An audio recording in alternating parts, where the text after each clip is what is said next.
And I find a lot of times when I travel, the guys like to cut cultured marble upside down. With the Tyvarian, we like to cut it face up. And we also like to run our saw blades backwards so it doesn't chip the panel as we go through it. Angle cuts, we just cut a little bit of an angle. That way the outer part touches before the back.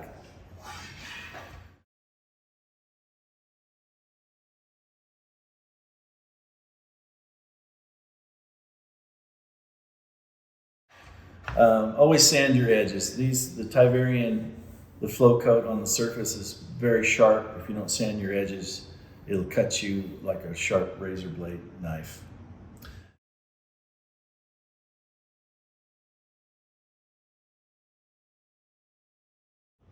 Handle this material with care. I know some of the people we have do other products and they're a little bit more forgiving, but handle it straight up. Always carry it straight up. Always store it straight up on a rack of some sort. I know that a lot of you get our A-frames when we ship it to you. Save those, stack them on there. Make sure that they're tight against there.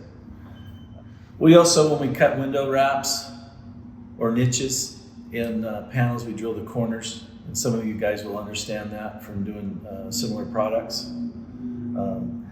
And an important thing is hot glue. When you're putting up trim or you've got a panel that won't stay, we can't put a nail in it. That would be nice if we could be like a wood guy and just put a nail in it. But hot glue, hot glue with some silicone, hold it till it's firm. That way it'll set. The hot glue is instant set. The silicone will set it permanently.